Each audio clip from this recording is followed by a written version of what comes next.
Ele se levantou diante dela, o arquiteto da vida perfeita deles, e com 3 palavras, demoliu tudo. Eu estou te deixando.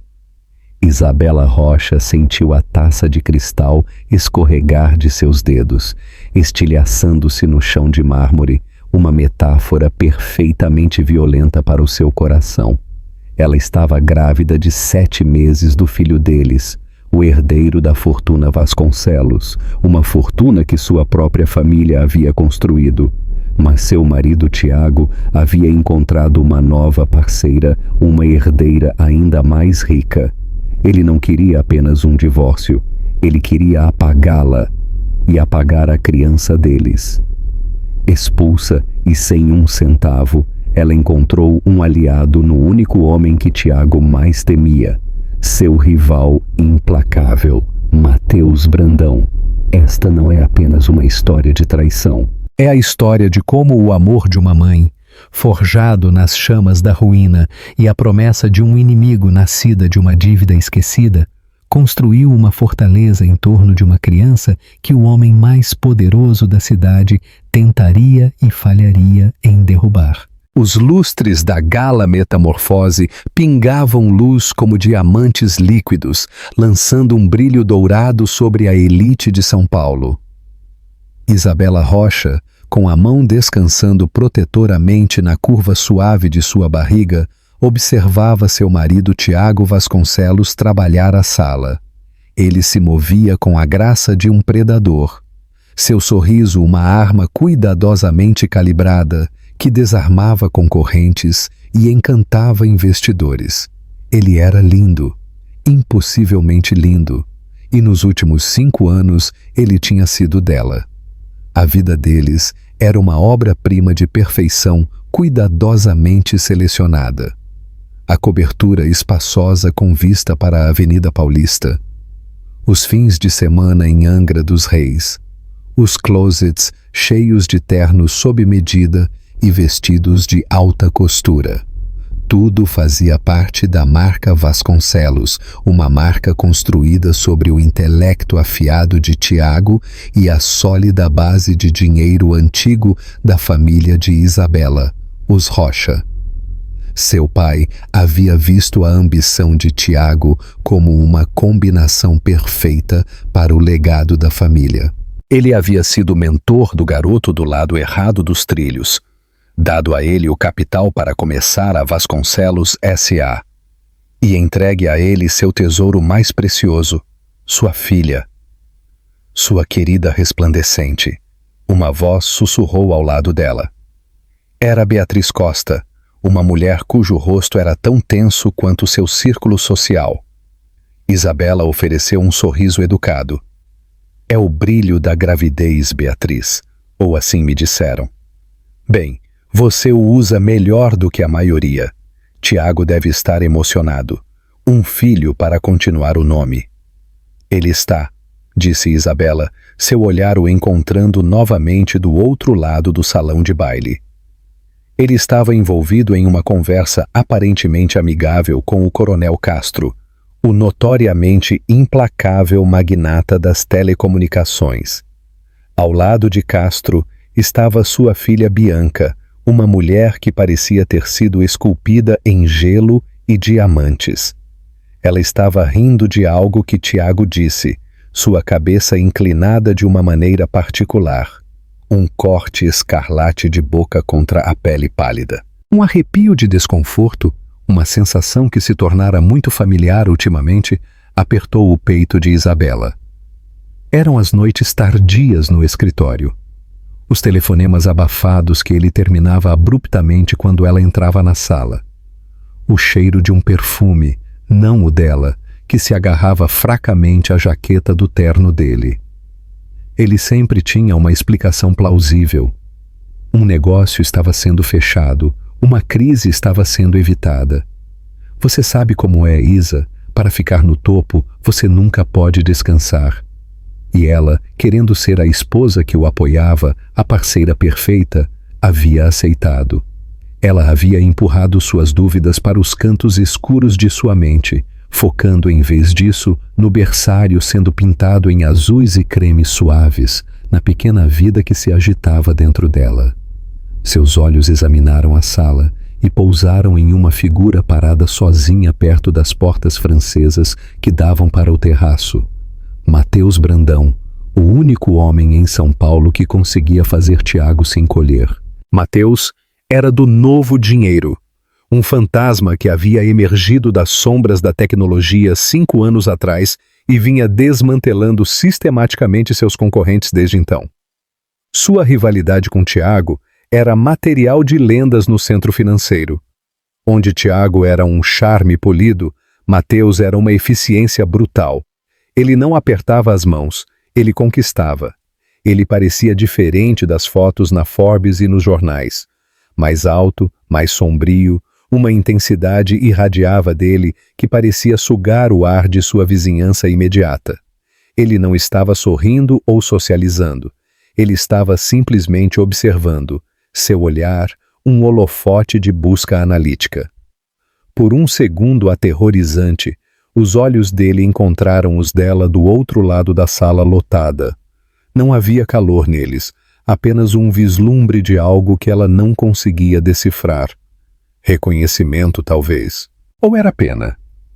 Ela estremeceu e desviou o olhar, sentindo como se ele tivesse visto através de sua felicidade cuidadosamente construída até o coração ansioso que batia por baixo.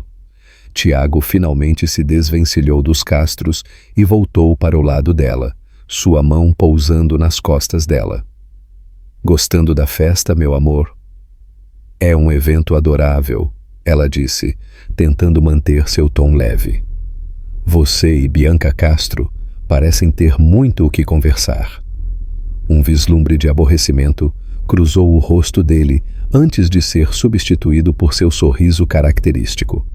O coronel é um mal necessário e Bianca é sua guardiã. É só negócio, Isa, sempre negócio. Ele se inclinou e beijou a bochecha dela, mas seus olhos já estavam escaneando a multidão em busca de seu próximo alvo. O beijo pareceu frio, um gesto performático para a audiência para a qual eles estavam sempre atuando. Mais tarde naquela noite, enquanto o carro deles cortava as ruas cintilantes de São Paulo, o silêncio entre eles era pesado. Isabela queria perguntar sobre as noites tardias, sobre o cheiro fraco de gardênias na gola dele, mas as palavras não se formavam. Fazer a pergunta era estar preparada para uma resposta que ela não tinha certeza se conseguiria sobreviver. De volta à cobertura, o silêncio se estendeu, amplificado pelos quartos cavernosos e pela vista panorâmica da cidade que nunca dorme. Tiago afrouxou a gravata de costas para ela enquanto olhava pela janela do chão ao teto. O acordo com a Castro vai ser enorme, Isa, ele disse, sua voz distante. É a peça final, vai nos tornar intocáveis. Nos. A palavra soou estrangeira, uma relíquia de uma época em que ela acreditava que significava os dois. Agora parecia que significava ele e sua ambição. Isso é maravilhoso, Tiago, ela respondeu suavemente. Ele não se virou. Eu preciso que você entenda o que está em jogo, o nível de comprometimento que isso vai exigir. Eu entendo. Ela sussurrou, a mão na barriga. Nós dois entendemos. Por um longo momento, ele não disse nada. O único som era o zumbido da cidade abaixo. Quando ele finalmente se virou, seu rosto era uma máscara que ela não reconhecia. O marido encantador havia sumido, substituído pelo CEO implacável. Não havia amor nos olhos dele, apenas um cálculo final e arrepiante. A gaiola dourada que ela chamara de lar estava prestes a se tornar seu túmulo. A semana seguinte passou em um borrão de normalidade forçada. Tiago estava mais distante do que nunca, um fantasma em sua casa opulenta. Ele se movia com um propósito silencioso e deliberado que deixava os dentes de Isabela no limite. Ele estava orquestrando algo, ela sabia, mas ela se agarrou à esperança de que era apenas o acordo com a Castro, a empreitada de negócios que tudo consumia e que ele afirmava ser para eles. A ilusão se estilhaçou em uma tarde de terça-feira. O céu lá fora era da cor de um hematoma opaco, ameaçando chuva. Isabela estava no berçário, dobrando cuidadosamente um pequeno suéter de cachemira, quando Tiago entrou. Ele não comentou sobre o quarto, sobre o mural pintado à mão de uma floresta serena que ela havia encomendado, ou a pequena montanha de presentes de bebê de seu ostentoso chá de bebê. Ele apenas ficou na porta, seu terno sob medida parecendo absurdamente fora de lugar em meio à inocência suave do quarto. "Precisamos conversar", ele disse. Seu tom era plano, desprovido de emoção.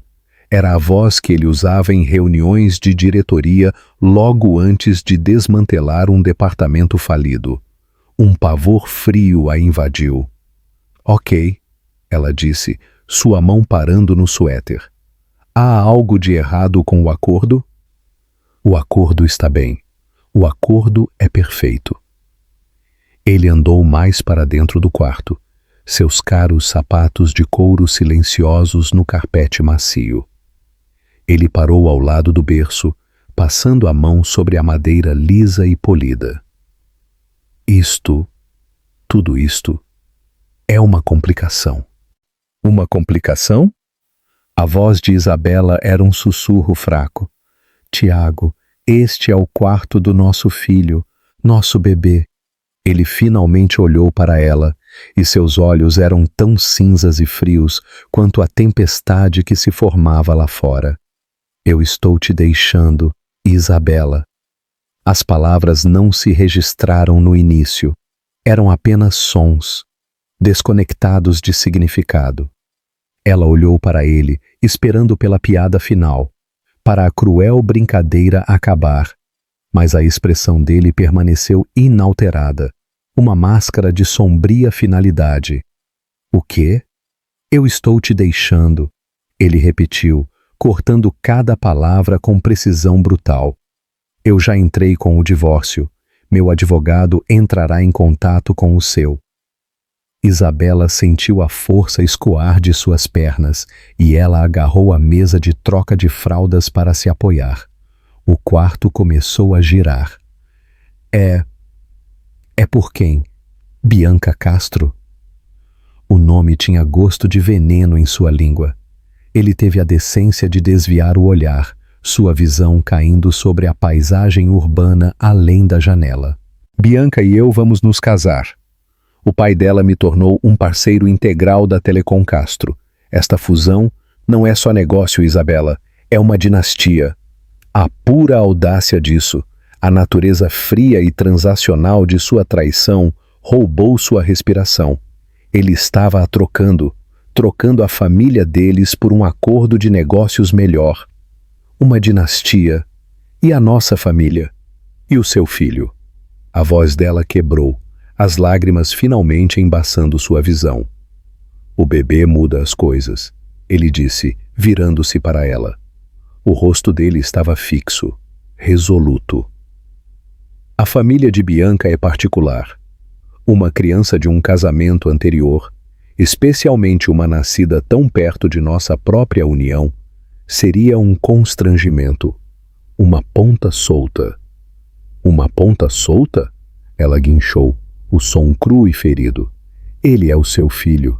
Ele é uma parte de você." "É por isso que isso precisa ser resolvido de forma limpa", Tiago continuou, sua voz caindo para um tom baixo e conspiratório, como se estivesse discutindo uma aquisição hostil, não o destino da criança deles. "Eu tenho uma proposta. Estou preparado para te oferecer um acordo muito generoso, mais do que suficiente para você viver confortavelmente, para ir para um lugar novo, recomeçar." "Eu não quero seu dinheiro, Tiago. Eu quero meu marido. Eu quero um pai para o meu filho." "Você não está ouvindo", ele sibilou, dando um passo mais perto. A máscara de civilidade havia sumido, revelando a feiura por baixo. "O acordo depende de uma coisa: você interromper a gravidez." O ar deixou seus pulmões em um único e ofegante suspiro. O quarto se inclinou violentamente. Por um momento, ela pensou que iria desmaiar. Ele estava pedindo a ela para matar o filho deles, para apagar a última peça viva do amor que ela pensava que eles tinham compartilhado, tudo por causa de sua ambição. "Saia!" ela sussurrou, as palavras tremendo com uma fúria tão profunda que parecia que podia estilhaçar seus ossos. "Isabela, seja razoável. Uma criança só vai te prender a um passado que já acabou. Esta é uma ruptura limpa para nós dois. Você pode ser livre." "Saia!" ela gritou, pegando um abajur de porcelana da mesa lateral e arremessando-o contra ele. Ele se espatifou contra a parede, um pouco depois de sua cabeça. O som da cerâmica se quebrando ecoando a destruição no quarto e em seu coração. Ele nem mesmo se encolheu. Ele simplesmente alisou a gravata, sua expressão se endurecendo em uma de total desprezo. "Vejo que você vai ser difícil. Eu esperava lidar com isso com dignidade." "Dignidade? Você entra no berçário do nosso bebê e me pede para assassiná-lo por sua carreira e você fala sobre dignidade?" O corpo dela tremeu com soluços, uma tempestade de tristeza e fúria explodindo dentro dela. "Tudo bem," ele disse, sua voz como gelo. "Tenha do seu jeito. Mas não pense por um segundo que você vai conseguir algo de mim. Nosso acordo pré-nupcial é a prova de balas, algo que seu próprio pai insistiu. Cada ativo, cada opção de ações da Vasconcelos S.A. está em meu nome. A empresa estava falindo quando nos casamos. Eu sou quem a tornou o que ela é. Você vai sair deste casamento com o que você trouxe para ele. O nome Rocha, e não muito mais. A cobertura, os carros, as contas, são todos ativos corporativos." Ele a estava cortando completamente, a deixando à deriva. Ele havia usado o dinheiro e as conexões da família dela para construir seu império, e agora ele a estava jogando de lado, sem nada. "Meu pai confiava em você." Ela engasgou. "Seu pai está morto", Tiago disse com finalidade arrepiante. "Ele fez um investimento ruim, agora eu estou corrigindo." Ele se virou e saiu do berçário, a deixando sozinha em meio aos destroços do futuro deles. Ela afundou no chão, as mãos enroladas na barriga. A pequena e inocente vida dentro dela, a única coisa real que restou em um mundo que acabara de ser despojado de toda a sua verdade e beleza. A chuva finalmente começou a cair lá fora, chicoteando contra as janelas, enquanto Isabela Rocha se sentava no chão de um quarto construído para um filho que agora nunca conheceria seu pai, e chorava. Os dias que se seguiram foram uma aula magistral de crueldade sistemática. Tiago, fiel à sua palavra, moveu-se com a eficiência rápida e impessoal de um invasor corporativo desmantelando uma empresa. O primeiro aviso foi um e-mail da administração do prédio educadamente a informando que o contrato de aluguel corporativo da cobertura estava sendo encerrado e ela tinha 30 dias para desocupar o local. As contas bancárias conjuntas foram congeladas, então esvaziadas. Os cartões de crédito foram recusados. O carro preto e seu motorista desapareceram. O mundo dela, antes um horizonte sem limites de privilégios, encolheu para o tamanho de algumas caixas de papelão. Os amigos da sociedade que haviam brindado a ela em seu chá de bebê, agora desviavam o olhar nos poucos lugares que ela ainda frequentava, seus sussurros a seguindo como um vento gelado. Ela não era mais Isabela Rocha Vasconcelos, a esposa elegante de um titã. Ela era um escândalo, uma história de advertência, uma mulher desprezada e, pior, uma mulher que havia se tornado pobre. No mundo deles, a pobreza era o único pecado imperdoável. Ela mesma embalou o berçário, cada pequena roupa e cobertor macio uma nova punhalada em seu coração. Ela era um fantasma assombrando a carcaça de sua própria vida, cercada por objetos que não mais pertenciam a ela. A cidade que ela uma vez considerou seu reino agora parecia alienígena e hostil. Cada arranha-céu parecia zombá-la, um monumento ao poder e à riqueza que haviam sido roubados dela. Seu advogado, um homem gentil, mas cansado, chamado Dr. Pedro Gomes, que servira a família dela por 40 anos, expôs a sombria realidade. O acordo pré-nupcial é uma fortaleza, Isabela. Seu pai ajudou a redigi-lo para proteger os ativos da família caso o casamento falhasse. A ironia é que Tiago o distorceu. Ele argumentou com sucesso que, como ele absorveu a Indústrias Rocha na Vasconcelos S.A. e depois fez a empresa crescer exponencialmente, todos os ativos agora são considerados sua criação. O investimento original de seu pai é uma ninharia em comparação com a avaliação atual da empresa. Então eu não fico com nada? Ela perguntou, sua voz oca. Ele é legalmente obrigado a fornecer pensão alimentícia assim que o bebê nascer, disse o Dr. Pedro Gomes, uma pequena misericórdia em um mar de devastação. Mas Tiago já está preparando o terreno para lutar pela custódia exclusiva, alegando que você é emocionalmente instável e financeiramente incapaz de cuidar de uma criança. A crueldade era de tirar o fôlego. Ele não a ajudaria, mas usaria a desesperança dela contra ela para roubar o filho deles. Com a pequena quantia em reais que ela tinha em uma conta pessoal de antes do casamento, ela alugou um pequeno apartamento de um quarto em uma parte sombria do Brás, um mundo de distância das torres reluzentes de São Paulo. O ar era denso com o cheiro de fumaça de escapamento e comida de rua. As sirenes à noite substituíram o zumbido suave do controle de clima da cobertura. Foi uma queda livre humilhante e aterrorizante. Ela vendeu suas joias peça por peça. Os brincos de diamante que Tiago lhe dera para o primeiro aniversário pagaram 3 meses de aluguel. O colar de pérolas de sua avó cobriu suas consultas médicas iniciais para o bebê. Cada transação parecia que ela estava vendendo um pedaço de seu passado, de si mesma. Uma tarde chuvosa, grávida e emocionalmente exausta, ela estava em um supermercado lotado, seus itens na esteira. Uma caixa de leite, um pão, alguns ovos, vitaminas pré-natais. O total veio para $148. Ela passou seu cartão de débito. Recusado. Um calor de vergonha subiu pelo seu pescoço. Ela tentou novamente. Recusado. A conta estava vazia. Ela tinha feito as contas erradas. Senhora? A caixa perguntou, sua voz com um tom de impaciência. As pessoas na fila atrás dela começaram a murmurar. Os olhos de Isabela se encheram de lágrimas. Ela tateou em sua bolsa, suas mãos tremendo, procurando por algumas notas perdidas que ela sabia que não estavam lá.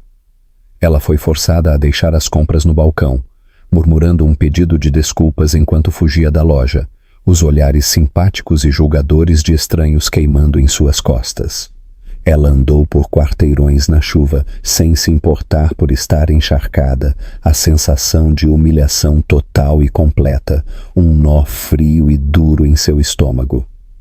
Ela estava prestes a trazer uma criança para este mundo, e ela não conseguia nem mesmo comprar leite. Naquela noite, ela se sentou no escuro em seu pequeno e desconhecido apartamento. Os sons da cidade. Um rugido opressor. O aviso de despejo para a cobertura havia chegado naquela manhã, um documento oficial frio marcando o fim final de sua antiga vida. Ela estava completamente sozinha, despojada de sua identidade, sua segurança e sua dignidade. Ela havia chegado ao fundo. A queda estava completa. Ela segurou a barriga, os chutes suaves do bebê. Um lembrete da única coisa que Tiago não podia tirar dela. Ele era tudo o que lhe restava. Enquanto o desespero ameaçava engoli-la inteira, ela fez uma promessa silenciosa ao filho que ela ainda não havia conhecido. Eu não vou deixar ele nos quebrar. Eu vou encontrar um jeito. Mas enquanto ela olhava para a janela manchada pela chuva, pela primeira vez em sua vida, ela não tinha ideia de como. 3 semanas antes de sua data prevista para o parto, o aviso final de despejo chegou. Era um aviso austero, com letras vermelhas, colado na porta de seu apartamento, uma declaração pública de seu fracasso. O pânico, frio e agudo, a tomou. Ela não tinha para onde ir. Seus fundos restantes estavam quase esgotados, e a perspectiva de encontrar um novo apartamento em sua condição, sem renda e sem referências, era impossível. Ela passou a manhã ao telefone, ligando para abrigos, sua voz embargada pela vergonha. Estavam todos lotados. Enquanto ela se sentava em seu sofá gasto, a aterrorizante realidade de dar à luz nas ruas se aproximando, houve uma batida forte na porta. Seu coração pulou, assumindo que era o proprietário ou um oficial de justiça. Ela ignorou, esperando que eles fossem embora. A batida veio novamente, mais alta desta vez, mais insistente. Com um suspiro pesado, ela se levantou e se arrastou até a porta, espiando pelo olho mágico.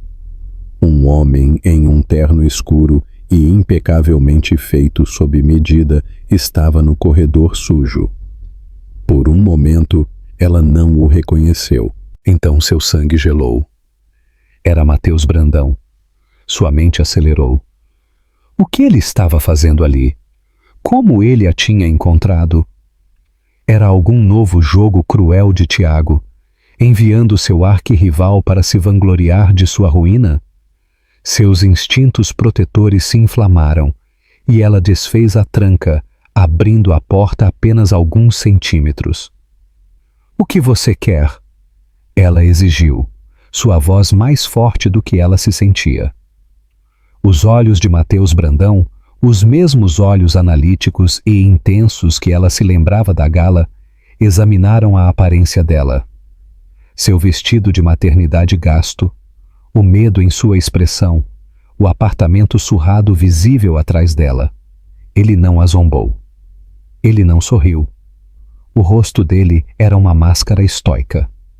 Senhora Vasconcelos, ele disse, sua voz um baritono baixo. Meu nome é Matheus Brandão. Posso ter uma palavra? É Rocha, ela o corrigiu bruscamente. E eu não tenho nada a dizer a você. Você é um amigo do meu marido. Seu ex-marido, ele a esclareceu. Uma distinção sutil, mas significativa. E Tiago Vasconcelos e eu não somos, nem nunca fomos, amigos. Muito pelo contrário. Ele fez uma pausa. Estou aqui por causa de seu pai, Roberto Rocha. A menção de seu pai, morto há 3 anos. Foi um choque que a desarmou momentaneamente. Meu pai? Ele foi meu mentor, Matheus disse simplesmente. Quando eu tinha 19 anos, com nada além de um plano de negócios mal feito para uma empresa de software, ele viu algo em mim.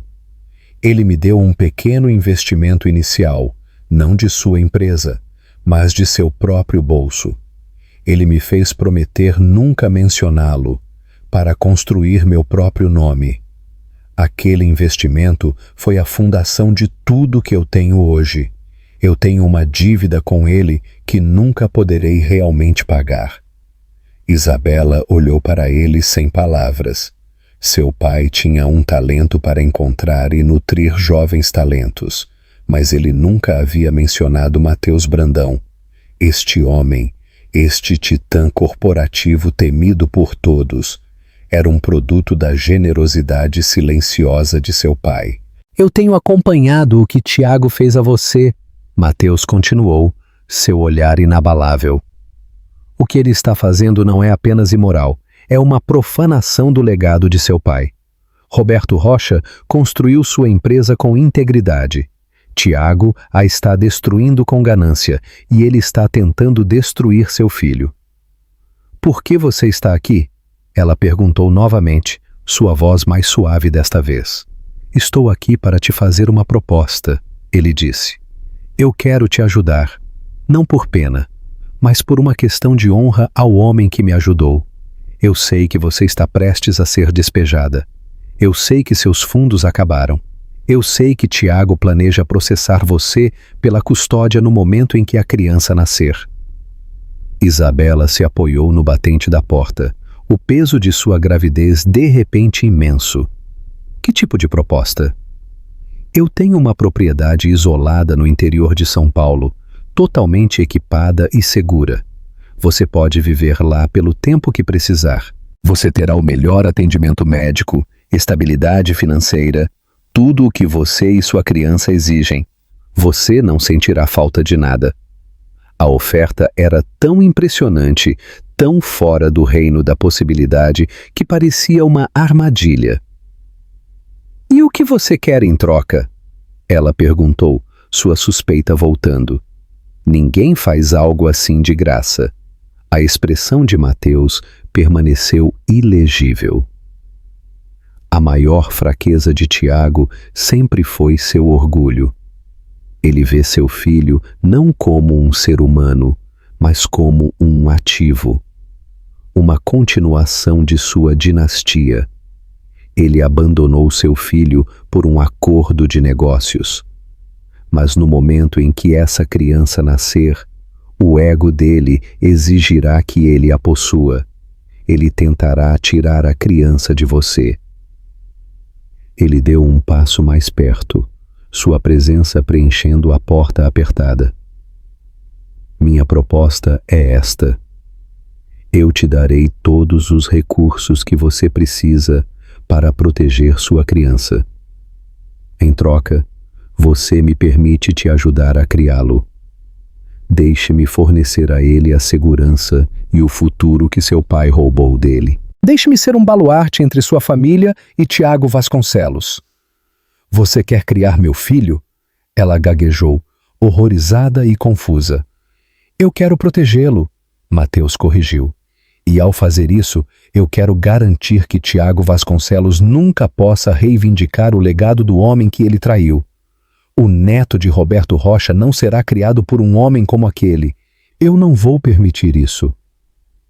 Era um pacto estranho, quase feudal, um acordo nascido da honra, da vingança e do fantasma de um homem que ambos admiravam. Isabela olhou para este homem poderoso e enigmático e viu não uma ameaça, mas uma possível salvação. Ele estava oferecendo a ela e ao seu filho ainda não nascido um santuário. A alternativa era a rua. Ela pensou na humilhação fria do supermercado, nas letras vermelhas condenatórias do aviso de despejo e nas palavras arrepiantes de Tiago no berçário. Ela havia prometido ao seu filho que encontraria um jeito. Talvez fosse este, um jeito perigoso, não ortodoxo e desesperado. Haverá condições, ela disse, o testando, sua mente lentamente começando a trabalhar novamente. Meu filho terá meu nome, Rocha, e eu serei sua mãe, seu único pai. Você é um guardião, um benfeitor, nada mais. Mateus assentiu, aceitando seus termos sem hesitação. Claro, ele é seu filho. Eu estou simplesmente oferecendo minha proteção. Isabela respirou fundo, uma inspiração instável e trêmula de ar. Ela estava fazendo um acordo com o maior inimigo de seu marido e confiando seu futuro, e o futuro de sua criança, a um homem que ela mal conhecia. Era um salto de fé para um abismo escuro, mas era melhor do que a ruína certa que a esperava. Tudo bem, Sr. Brandão, ela disse, encontrando o olhar intenso dele. Temos um acordo. A propriedade chamada Fazenda Brandão era menos uma casa e mais um reino esculpido nas colinas exuberantes e ondulantes do interior de São Paulo. Uma longa e sinuosa entrada ladeada por carvalhos antigos levava a uma imponente mansão de pedra cinza que tinha vista para um lago particular. Era uma fortaleza de tranquilidade e riqueza, um mundo de distância da sujeira e do desespero de seu apartamento no Brás. Mateus foi fiel à sua palavra. Ele era uma presença discreta e respeitosa. Ele a instalou em uma bela suíte de quartos com vista para os jardins, providenciou para que uma equipe dos melhores médicos pré-natais fizesse visitas em casa e garantiu que ela tivesse tudo o que precisava. Sua equipe era profissional e gentil, liderada por uma governanta calorosa, mas sem rodeios, chamada Sra. Gabriela.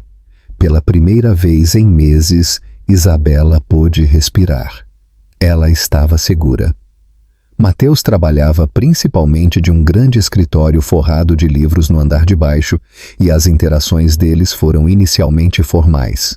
Eles ocasionalmente compartilhavam um jantar tranquilo, durante o qual ele lhe contava histórias sobre seu pai em seus primeiros dias, contos de sua perspicácia nos negócios, seu senso de humor surpreendente e sua crença inabalável nas pessoas. Através de Mateus, Isabela sentiu uma conexão com o pai que ela sentia tanta falta, e ela começou a ver o homem por trás da implacável reputação corporativa.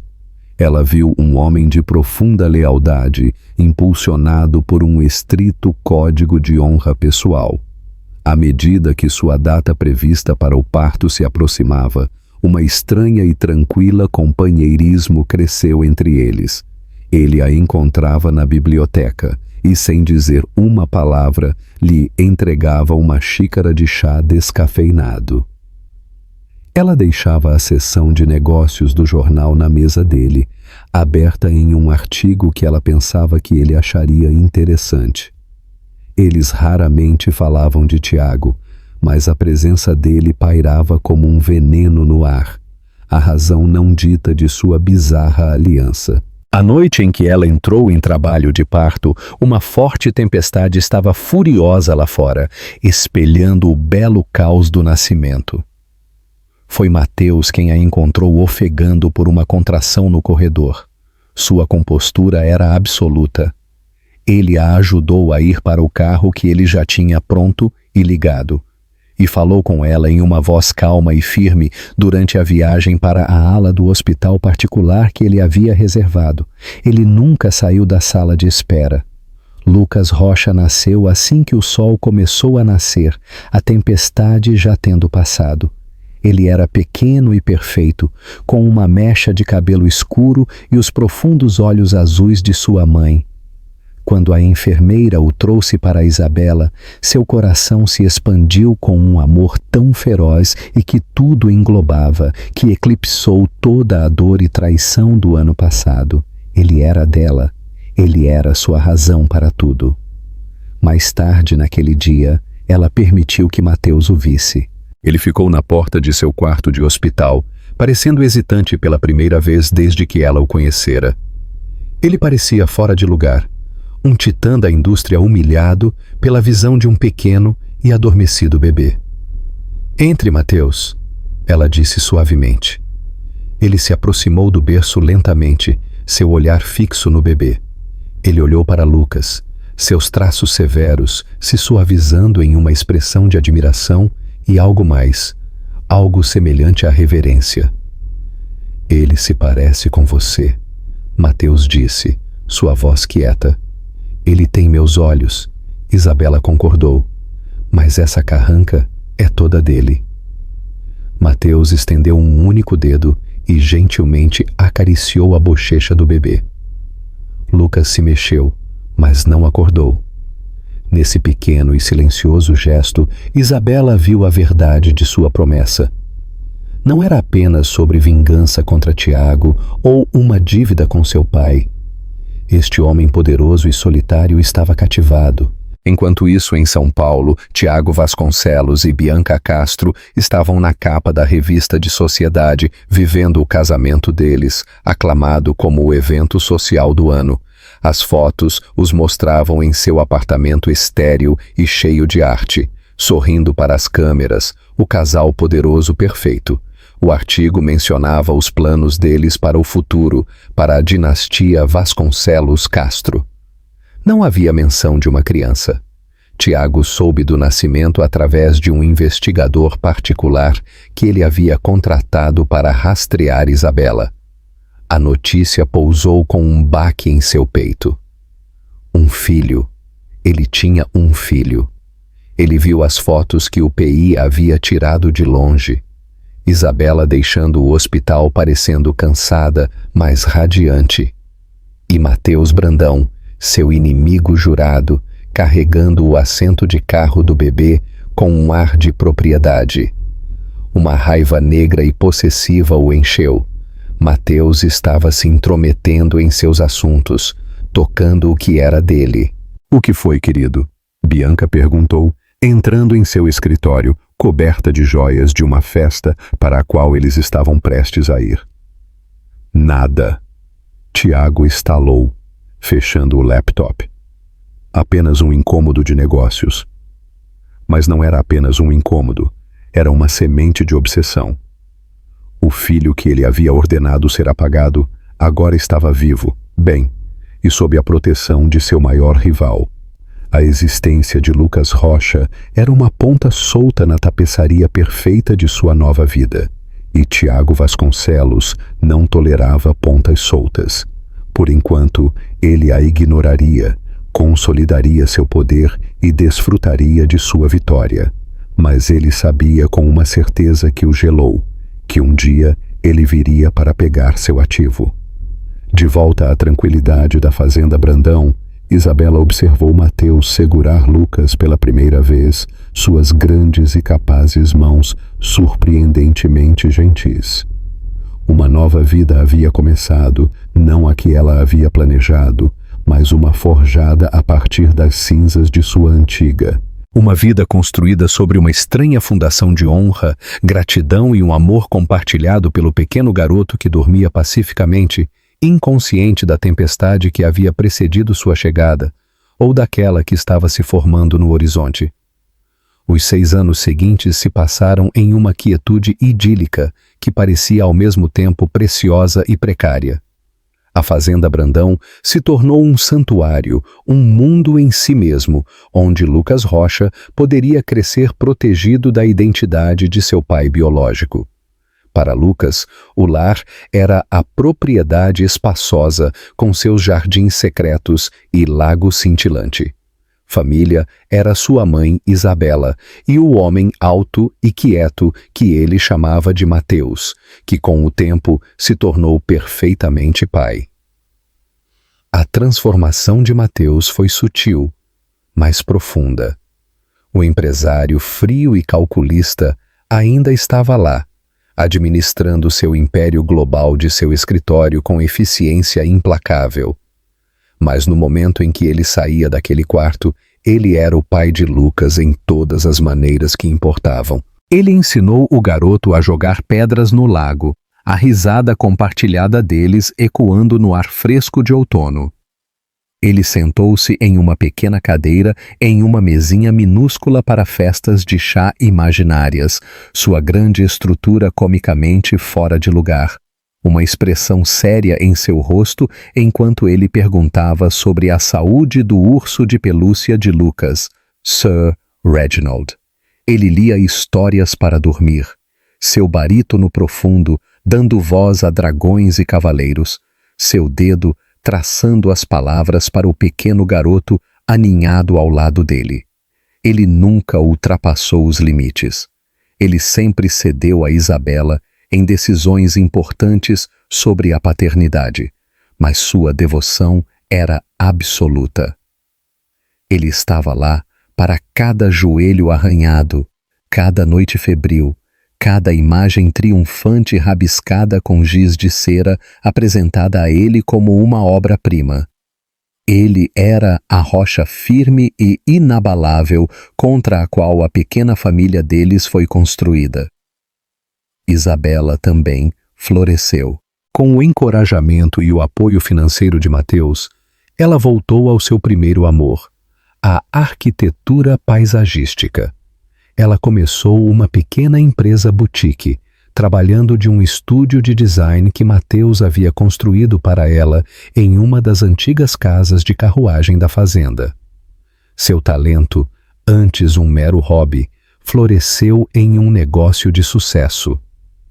Ela recuperou sua independência e sua identidade, não como a esposa descartada de Tiago Vasconcelos, mas como Isabela Rocha, uma designer respeitada e uma mãe amorosa. O vínculo tranquilo entre ela e Mateus se aprofundou em uma amizade profunda e confiante, uma parceria no sentido mais verdadeiro da palavra. A questão do romance nunca surgiu. O propósito compartilhado deles, Lucas, era sagrado demais para ser complicado. Em São Paulo, a vida de Tiago Vasconcelos era uma imagem espelhada da deles. Exteriormente perfeita, interiormente oca. A fusão com a Telecom Castro o havia tornado espetacularmente rico e poderoso. Um rei na selva de concreto. Ele e Bianca eram figuras fixas na cena social, suas vidas uma performance brilhante de felicidade conjugal. Mas por trás das portas fechadas de sua cobertura minimalista, o silêncio era ensurdecedor. O casamento deles era um contrato de negócios, e ele tinha uma cláusula gritante e não cumprida, um herdeiro, após anos de tentativas, de tratamentos invasivos e decepções silenciosas. Seus médicos deram o veredicto final. Bianca era incapaz de conceber. A notícia quebrou a frágil trégua de seu relacionamento, expondo o núcleo transacional.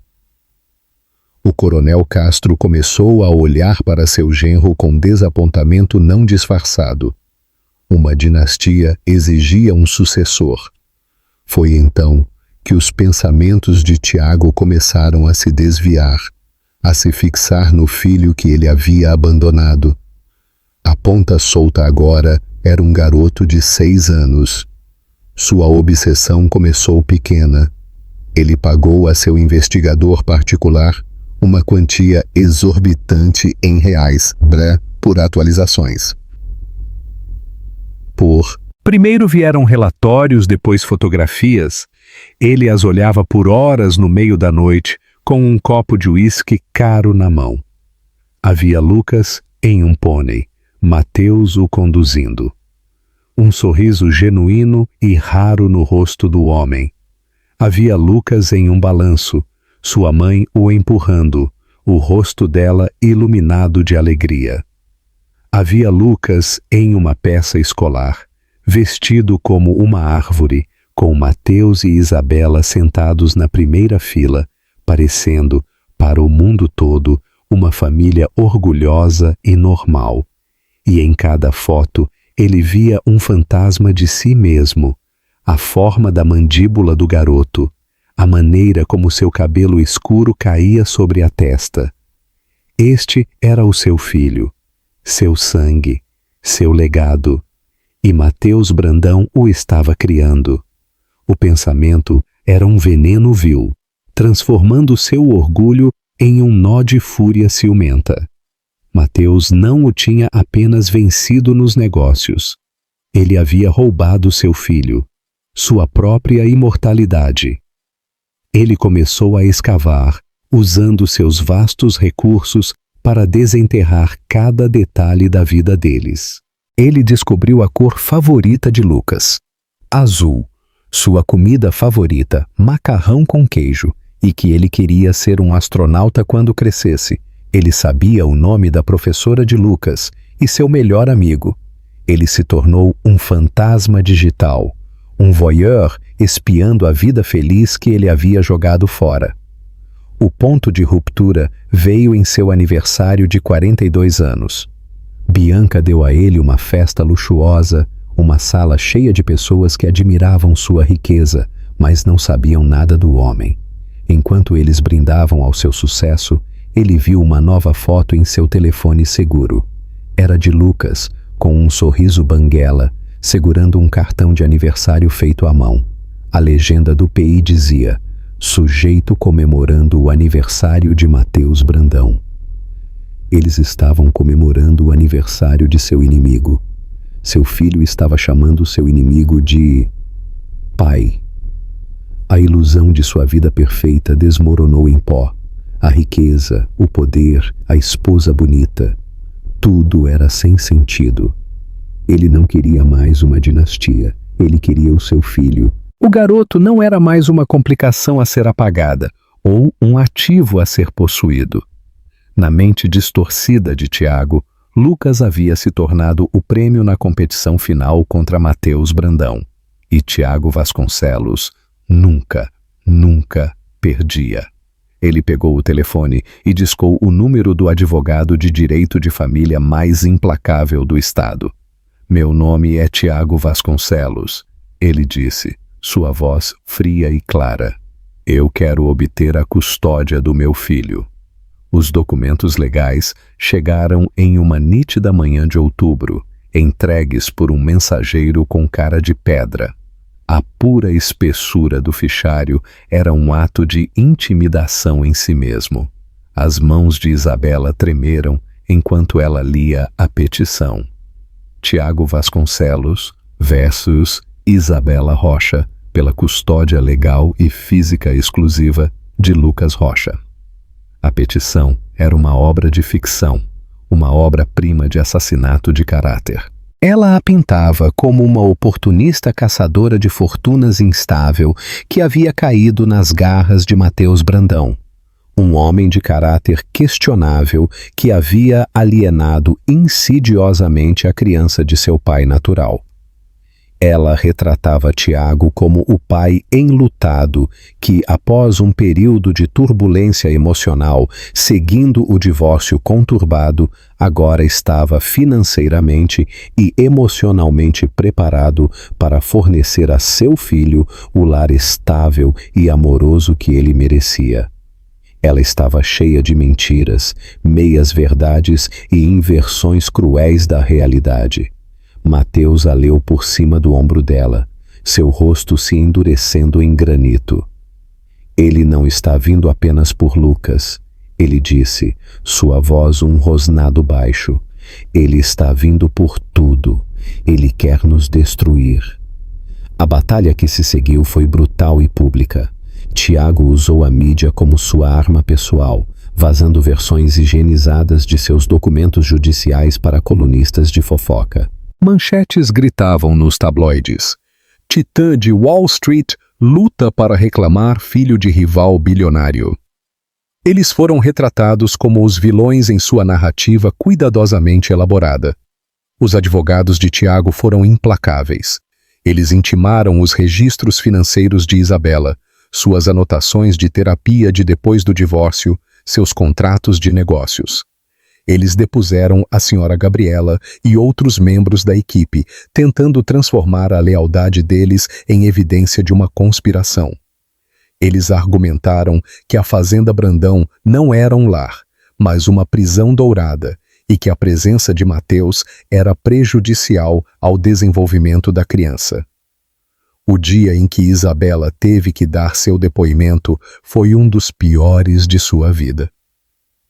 Por 6 horas, a advogada principal de Tiago, um tubarão em um terno de R$1.000, chamada Beatrice Shaw, dissecou sua vida, suas escolhas, seu próprio valor como mãe. Senhorita Rocha, Shaw começou, sua voz pingando com descendência. Não é verdade que a senhora estava sem um tostão e prestes a ser despejada quando aceitou a generosa oferta do Sr. Brandão? Eu estava em uma situação difícil porque meu ex-marido me cortou ilegalmente de todos os ativos conjugais. Isabela respondeu, sua voz firme, apesar do batimento furioso de seu coração. Então a senhora entrou em um arranjo financeiro com o conhecido inimigo de negócios de seu ex-marido. um arranjo que lhe proporcionou uma vida de luxo em troca de... O que exatamente? O afeto de seu filho? Eu fiz uma aliança para proteger meu filho. Ou a senhora o vendeu? Shaw sibilou. A crueldade da pergunta a atingiu com força física, mas ela encontrou o olhar da advogada. Meu filho não é uma mercadoria. Isso é um conceito que a senhora deveria discutir com seu cliente. Mateus, enquanto isso, estava lutando uma guerra em uma frente diferente. Ele usou seus próprios recursos formidáveis, não para atacar, mas para defender. Sua equipe jurídica era um exército silencioso das melhores mentes do país. Eles construíram uma fortaleza de evidências documentando a vida feliz, estável e ricamente gratificante de Lucas. Eles tinham fotos, vídeos, boletins escolares e depoimentos de professores, médicos e amigos, todos pintando um quadro de um garotinho amado e próspero. O clímax chegou na quietude estéril e com painéis de madeira de uma audiência de custódia a portas fechadas. Tiago estava lá, parecendo poderoso e confiante em um terno escuro. Bianca, uma estátua silenciosa e ansiosa ao lado dele. Ele subiu ao palco e entregou uma performance impecável, falando de seu profundo arrependimento e de seu amor profundo e duradouro pelo filho que ele nunca havia conhecido. Então foi a vez de Mateus ser interrogado. Beatrice Shaw o circulou como um predador. Senhor Brandão, o senhor não é o pai desta criança. O senhor não tem nenhuma reivindicação biológica, nenhum direito legal. O que o senhor é exatamente para Lucas Rocha? Mateus olhou não para a advogada, mas para o juiz. Sua voz, quando ele falou, era calma e clara, desprovida da raiva que eles estavam tentando provocar. Eu sou o homem que segura a mão dele quando ele tem medo do escuro. Eu sou o que mais torce em seus jogos de futebol. Eu sou o que explica por que o céu é azul e que ouve suas piadas de toque-toque, mesmo quando eu sei a piada final. A senhora está certa. Eu não tenho nenhuma reivindicação biológica. Minha reivindicação está escrita nos 6 anos de Histórias para Dormir, Joelhos com Curativos e Amor Incondicional. Eu sou o pai dele em todas as maneiras que importam. Eu sou o pai dele. O golpe final, no entanto, veio de uma fonte inesperada. Os advogados de Mateus chamaram Bianca Castro Vasconcelos para o palco. A equipe de Tiago objetou furiosamente. O juiz permitiu. Bianca estava pálida, sua compostura frágil. O advogado de Mateus, um homem calmo e metódico, se aproximou dela gentilmente. Como senhora Castro Vasconcelos, em sua petição, seu marido declara seu desejo de fornecer um lar estável com 2 pais para seu filho. A senhora compartilha desse desejo? Bianca hesitou, seus olhos desviando para Tiago, que lhe deu um olhar de pura ameaça. Ela respirou fundo, instável. Eu compartilho, ela sussurrou, e a senhora sente que pode fornecer essa estabilidade dadas as circunstâncias de seu casamento? Sim. O advogado fez uma pausa, então colocou uma pasta no estande da testemunha. Então a senhora pode, por favor, explicar ao tribunal os documentos que eu tenho à minha frente, aqueles assinados pela senhora e seu marido, contratando uma das principais agências de barriga de aluguel do país, datados de 1 semana depois que a senhora soube que o senhor Vasconcelos tinha um filho biológico? O tribunal caiu em silêncio. Tiago ficou rígido. Meritíssimo, o advogado continuou. O senhor Vasconcelos não tem procurado um filho, ele tem procurado um herdeiro. Quando ficou claro que sua esposa não podia fornecer um, ele recorreu ao filho que ele havia anteriormente descartado como uma ponta solta. Isso não é sobre amor, é sobre aquisição. Bianca olhou para os documentos, depois para seu marido, e algo dentro dela se partiu. Os anos de negligência emocional, de ser um peão em suas ambições dinásticas, tudo chegou ao auge. Ele me disse, ela disse, sua voz tremendo, mas encontrando uma nova força. Ele me disse que a criança era um erro. Ele me disse que Isabela não era adequada. Quando ele descobriu que ela estava sob a proteção de Mateus, ele ficou obcecado. Ele disse que era a peça final de sua coleção, que ele possuiria tudo o que Mateus sempre quis. Estava acabado. A mentira foi exposta. A narrativa cuidadosamente construída de Tiago sobre o pai arrependido jazia em ruínas, revelando a ambição fria e gananciosa por baixo. A decisão do juiz foi rápida e mordaz, concedendo a Isabela a custódia exclusiva e emitindo uma ordem de restrição permanente contra Tiago. Seus direitos de visitação foram suspensos indefinidamente. Ele havia perdido. Ao saírem do tribunal, piscando sob a luz do sol repentina, Isabela viu Tiago parado ao lado de seu carro. Ele parecia diminuído, seu poder retirado, deixando apenas uma casca oca de um homem. Os olhos deles se encontraram por um momento e ela não sentiu nada. Nenhum ódio, nenhuma raiva, nem mesmo pena. Ele era simplesmente um estranho, um fantasma de uma vida que não era mais dela. Mateus colocou um braço protetor em volta do ombro dela, e eles se afastaram, deixando Tiago para a ruína que ele mesmo havia criado. Mais tarde naquela noite, de volta à fazenda, eles puseram Lucas na cama. "Papai", Lucas murmurou sonolento, "você venceu sua grande reunião hoje?" Mateus alisou o cabelo para trás da testa de Lucas. "Sim, filho", ele disse, sua voz embargada pela emoção. "Nós vencemos." Ele e Isabela ficaram no corredor por um momento, a paz tranquila da casa se instalando ao redor deles. Ela estendeu a mão e pegou a dele. Não era um gesto de romance, mas de algo mais profundo, parceria, gratidão e um vínculo compartilhado e inquebrável. Eles haviam enfrentado a tempestade juntos e emergido na calma. Eles eram uma família, não de sangue, mas de escolha. E na fortaleza silenciosa da Fazenda Brandão, eles estavam finalmente, verdadeiramente em casa.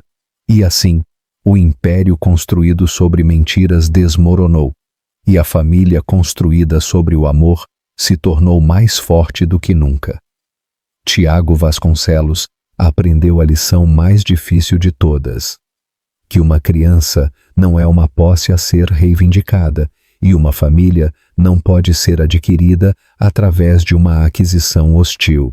Isabela, Mateus e Lucas provaram que os laços mais verdadeiros não são forjados pelo sangue, mas pela escolha, pelo sacrifício e por estarem presentes todos os dias.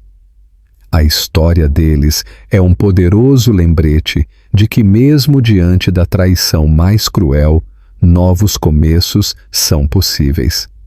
E às vezes, o maior protetor vem do lugar mais inesperado.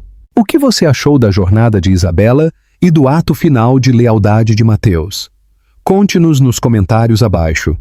Se esta história de resiliência e amor inesperado te emocionou, por favor, considere dar um curtir neste vídeo, compartilhar com alguém que ama uma história de justiça e não se esqueça de se inscrever em nosso canal para mais dramas da vida real que o deixarão na ponta da sua cadeira. Obrigado por assistir.